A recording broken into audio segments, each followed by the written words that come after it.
नमस्कार, मैं पीडी समाचार देख रहे हैं और आपके साथ मैं शकीना मलिक। इस वक्त की सबसे बड़ी खबर आपको बताने जा रहे हैं। देखिए, बिहार में विधानसभा चुनाव है। सीटों के बंटवारे को लेकर जो उम्मीदें लगाई जा रही थी, सीटों के बंटवारे को लेकर कयास लगाया जा रहा था कि आज और कल पे टिक टिक टिक टिक घड़ी पर कहीं ना कहीं सीटें बंटवारे को लेकर टिकी हुई थी नजर। और अब बीजेपी की तरफ से बड़ी खबर निकल के आ रही है। इस वक्त की सबसे बड़ी खबर यह है कि बीजेपी में सीटों का बंटवारा हो गया है, आपसी में सहमति हो गई है, सब लोग सहमत है, सब लोग खुश है। बीजेपी में जितने भी गुट शामिल है, हमारे साथ हमारे सहयोगी रोहित मौजूद है। इनसे बात करेंगे कि अभी जो बीजेपी में सीटों का बंटवारा हो गया है। रोहित, क्या कुछ सीटों का बंटवारा हुआ है, कैसे सहमति हुई है? देखिए, सीधे तौर पे बिहार विधानसभा का 2 चरणों में मतदान होगा। 6 और 11 2 चरणों में, और 14 को नतीजे आएंगे। और लगातार सीट के बंटवारे को लेकर जो पेच चल रहा था, सस्पेंस चल रहा था, एनडीए ने आखिरकार उससे पर्दा उठा दिया। और इस वक्त की जो सबसे बड़ी खबर है, जेडीयू को 101, भाजपा 101, जो तमाम एनडीए के घटक दल हैं, वहीं चिराग पासवान लगातार नाराजगी व्यक्त कर रहे थे। और ये कयास लगाया जा रहा था कि 2020 वाले फॉर्मूले पे, 2020 वाले रास्ते पे वो फिर एकला चलो की राह पे चल रहे थे। और इसको लेके लगातार नीतीश कुमार ने नाराजगी व्यक्त की थी और भाजपा को अल्टीमेटम देने का काम किया था। लगातार चिराग पासवान को समझाने के लिए नित्यानंद राय, सम्राट चौधरी, तमाम वो बड़े नाम है। मान मनोबल का दौर था, दिल्ली तक चिराग पासवान को समझाया गया। भाजपा को ये पता था कि अगर चिराग पासवान एनडीए से छटक जाते हैं तो कहीं ना कहीं इसका खामियाजा एनडीए को भुगतना पड़ेगा, यानी बीजेपी को हार का सामना करना पड़ सकता है। आखिरकार चिराग पासवान को 29 सीट, जीतन राम मांझी जो लगातार शायराना अंदाज में निशाना साध रहे थे, आखिरकार 6, जीतन राम मांझी और उपेंद्र कुशवाहा, उन्हें भी 6 सीट दी गई है। यानी कुल मिलाकर एनडीए का जो गणित है उसका सेटलमेंट हो गया। और विनोद तावड़े जो बीजेपी के वरिष्ठ नेता हैं, प्रभारी के तौर पे भी है, उन्होंने साफ तौर पे इसके द्वारा सोशल मीडिया के माध्यम से अपने ट्विटर हैंडल से ये साफ कर दिया कि जो लगातार सीट को लेकर सस्पेंस चल रहा था उससे पूरी तरह से मोहर लगा दिया गया है। क्योंकि चुनाव जैसे जैसे समय जो है वो काफ़ी नज़दीक है और आज 12 तारीख हो चुका है और चुनाव को लेके जो कैंडिडेट है उसकी भी घोषणा कल तक एनडीए कर सकती है।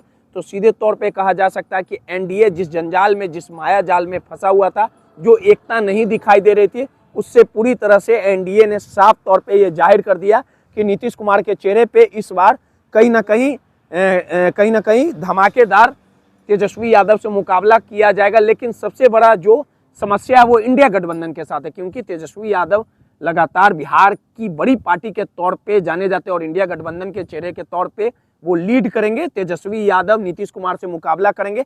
मुकेश सहनी डिप्टी सीएम के साथ एक बड़ा जो है मुंह खोले हैं, वही सीपीआई सीपीएम है, कांग्रेस है। कांग्रेस को भी एक बड़ा सवाल है रोहित, इस तमाम चीजों में एक बड़ा सवाल निकल कर आ रहा है। चिराग पासवान जो नाराज नजर आ रहे थे, ये कयास लगाया जा रहा था कि हो सकता है चिराग पासवान जो है जितनी सीटों की डिमांड कर रहे हैं वो नहीं मानेंगे, लेकिन 29 सीटों पर चिराग पासवान 29 सीट एक बड़ा सीट माना जाता है। जिस प्रकार से तेजस्वी के अगर कद की बात कर ली जाए तो उन्होंने 163 उम्मीदवार को 2020 के बिहार विधानसभा में उतारने का काम किया था।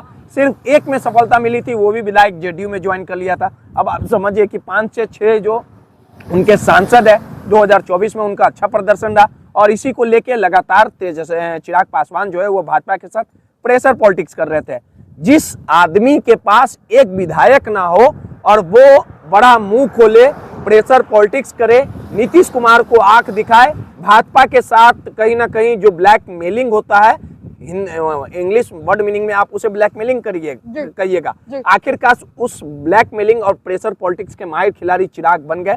30 से 35 सीटें थी, 29 सीटें दी गई। जिस दल का एक विधायक ना हो उसे 29 सीटें मिल जाना, ये कहीं ना कहीं बड़ी बात है। और चिराग पासवान ने मास्टर स्ट्रोक खेला है और चिराग पासवान के बढ़ते समय के साथ कद भी बढ़ा था। और चिराग पासवान लगातार नरेंद्र मोदी, भाजपा, नीतीश कुमार को यह हवाला दे रहे थे कि कहीं ना कहीं अगर मुझे 29 सीटें नहीं दी जाएगी, 30 सीटें नहीं दी जाएगी, तो मैं अलग से 2020 वाला जो खेल होगा एनडीए के तमाम उम्मीदवारों के सामने अपना उम्मीदवार खड़ा करूंगा।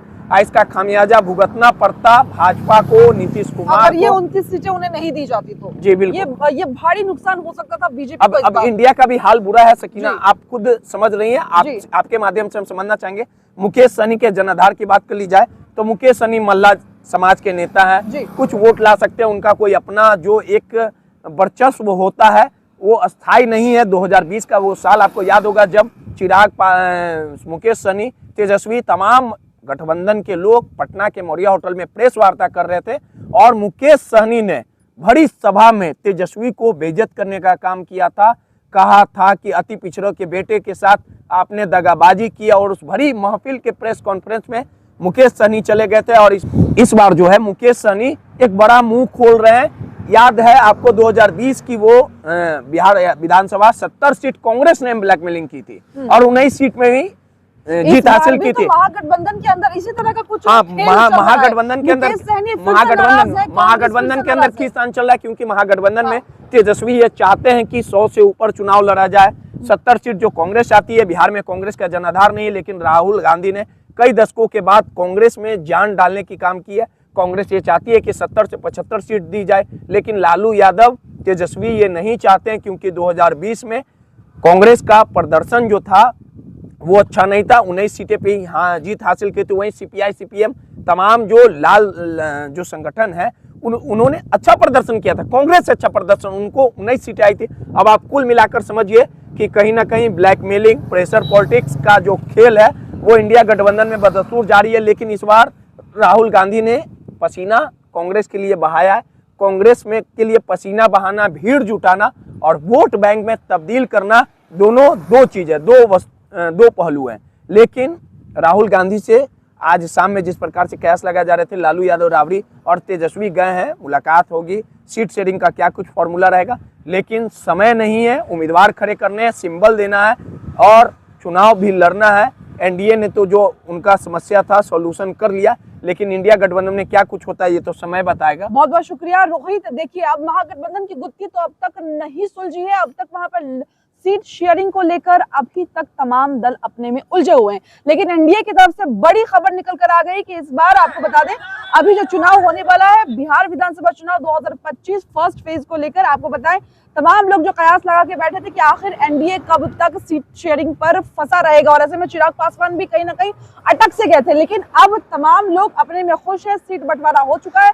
बीजेपी 101, जदयू 101, चिराग पासवान वही 29 सीटों पर ही मान गए हैं। हम पार्टी 6 और उपेंद्र कुशवाहा भी 6 सीट लेकर खुश है। फिलहाल इस खबर में इतना ही। आपको क्या लगता है? आप अपनी राय हमारे साथ जरूर साझा करें। देखते रहें माईपीडीए समाचार। चैनल को लाइक, शेयर, सब्सक्राइब करना बिल्कुल ना भूलें। धन्यवाद।